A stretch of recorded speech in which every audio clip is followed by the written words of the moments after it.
Tardes, amigas y amigos de Brújula Internacional. Siempre está ahora el recorrido por los escenarios internacionales con el choque de las imágenes y la fuerza de las palabras. Hoy en el Medio Oriente hay cierta alegría restringida por la violencia de la guerra interminable.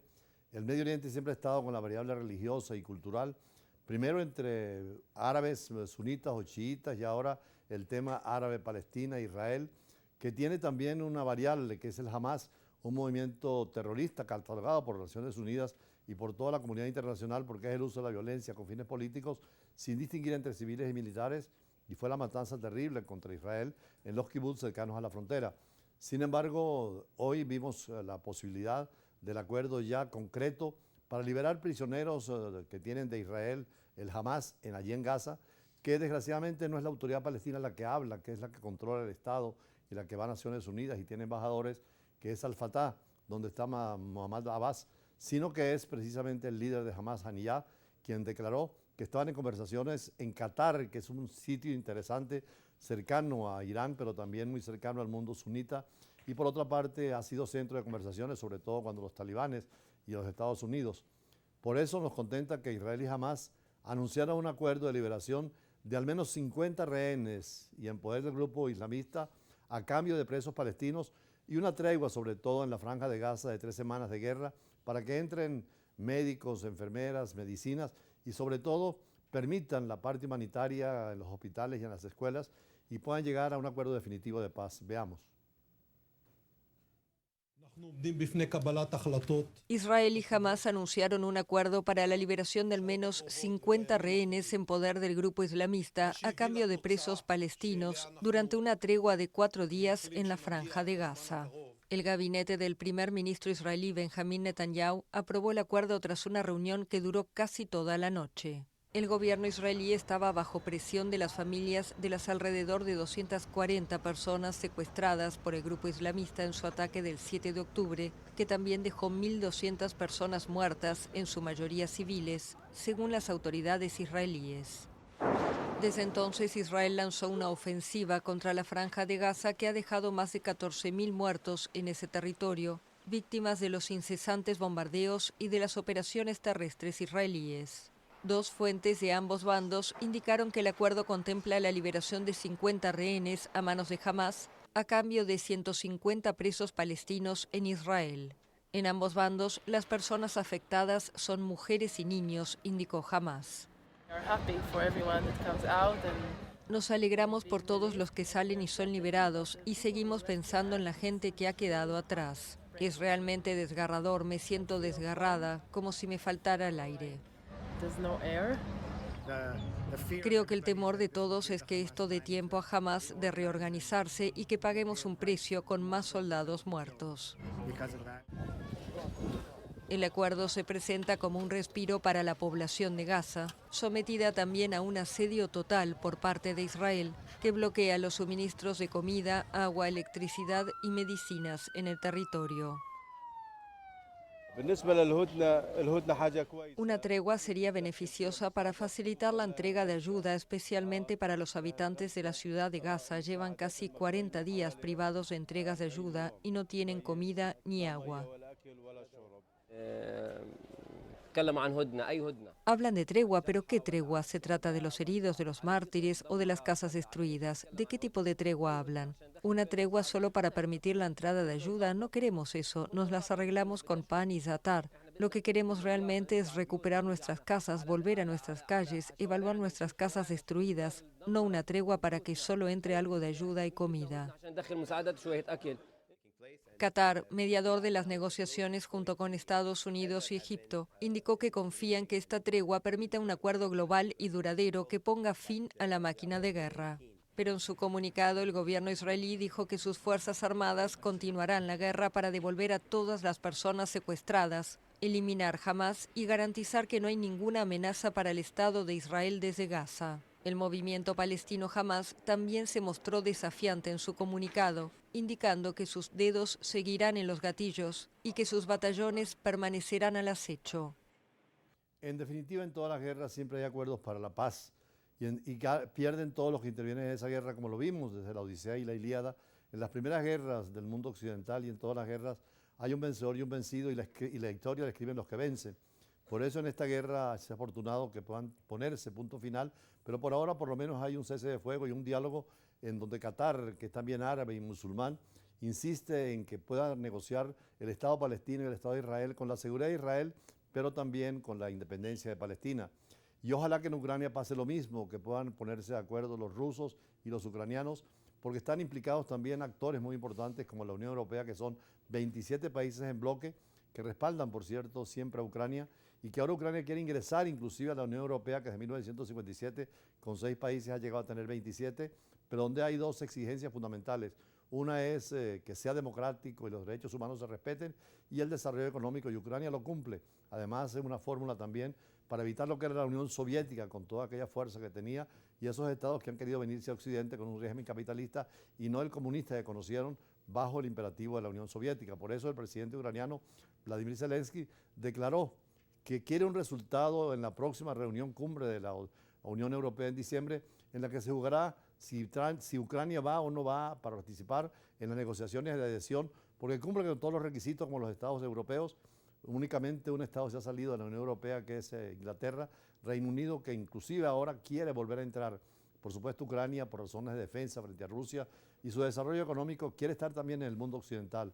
Pero es difícil llegar a acuerdos, como decíamos, y así como vimos el acuerdo hoy en Palestina e Israel, también es posible encontrarlo entre Ucrania y Rusia tarde o temprano, porque las guerras siempre terminan en una negociación. Veamos.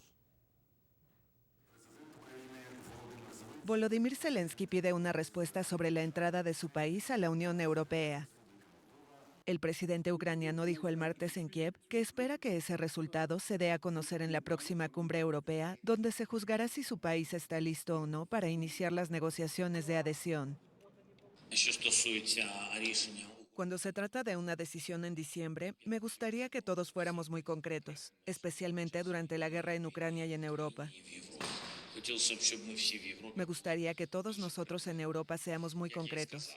Como dije, no esperamos ningún regalo, pero sin embargo me gustaría que todos presten atención al hecho de que somos un país en guerra y por lo tanto la decisión de diciembre es una decisión motivadora, una decisión de movilización.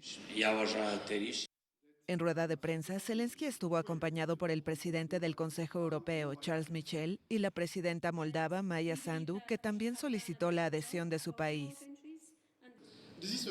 Este es un mensaje que transmitimos al pueblo de Ucrania y al pueblo de Moldavia. Es el mensaje de que somos confiables, que somos serios, que somos leales, que entendemos muy bien lo que está en juego. Y es un argumento sólido para mí para convencer a mis 27 colegas de que digan que sí y tomen una decisión positiva.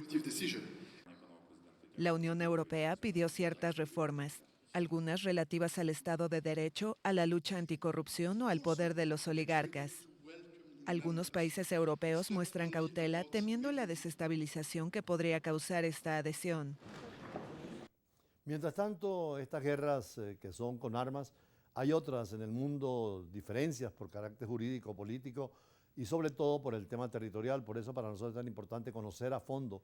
Y afortunadamente hay una campaña para que el Esequibo lo conozcamos, veamos las causas de por qué Inglaterra ocupó ilegalmente ese territorio y cómo fue extendiéndose después que Holanda le dejara parte de a unos caseríos prácticamente. Inglaterra quería llegar hasta la boca del Orinoco.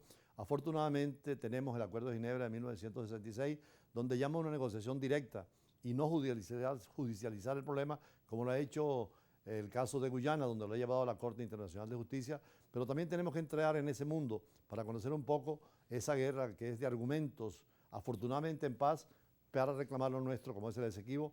Después del editorial vamos al corte y naturalmente con los invitados sobre el tema internacional.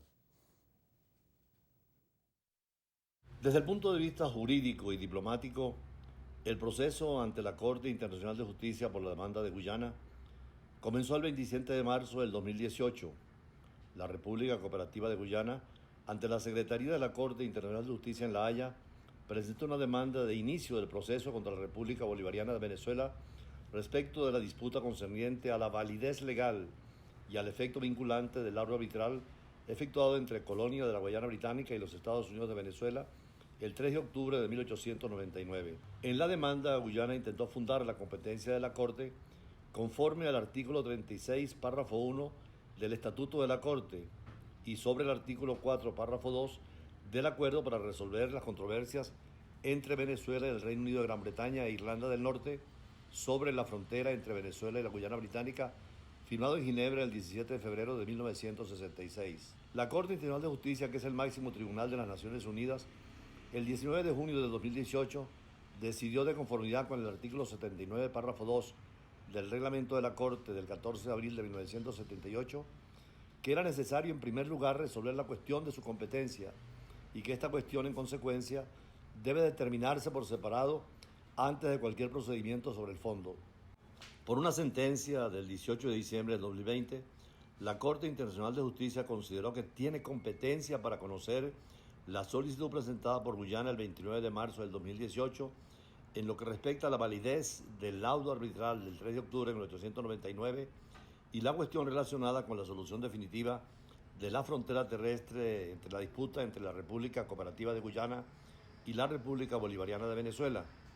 Igualmente que tiene jurisdicción para conocer de las reclamaciones de Guyana derivadas de hechos ocurridos después de la firma del Acuerdo de Ginebra en 1966. Para Venezuela, la Corte Internacional de Justicia no tiene competencia para conocer el caso, pues no había ninguna base de competencia para que la Corte pudiera ejercer también su jurisdicción. Por lo tanto, informó permanentemente a la Corte aferrarnos al mecanismo de solución de controversias del Acuerdo de Ginebra de 1966. El Acuerdo de Ginebra sigue siendo fundamental para considerar el tema del diferendo y naturalmente cuando la Corte decidió la competencia hubo 4 votos salvados, entre ellos la opinión disidente del juez Mohamed Bennouna, que se une a los argumentos de Venezuela de no dar el consentimiento para ir a la Corte Internacional de Justicia.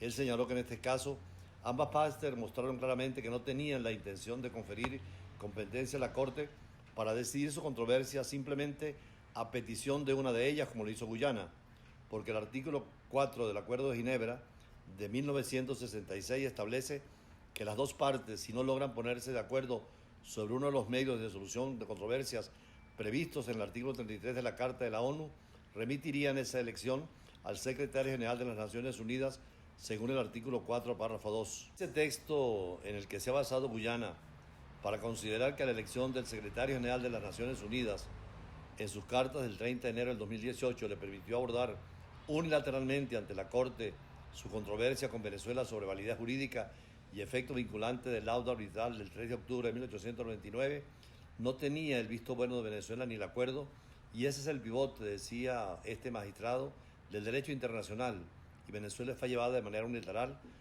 Por eso la importante presentación de la delegación oficial de Venezuela cuando presentó las objeciones preliminares ante la Corte Internacional de Justicia en La Haya, de manera personal, presidida por la vicepresidenta de Venezuela, Delcy Rodríguez, y además la argumentación jurídica que podríamos presentar en el futuro sobre los argumentos de la titularidad y el derecho que nos corresponde y la afirmación de la nulidad del laudo arbitral, porque el Acuerdo de Ginebra de 1966 sustituye y cierra el ciclo de conversaciones como estaban establecidas para una solución pacífica y conveniente para ambas partes.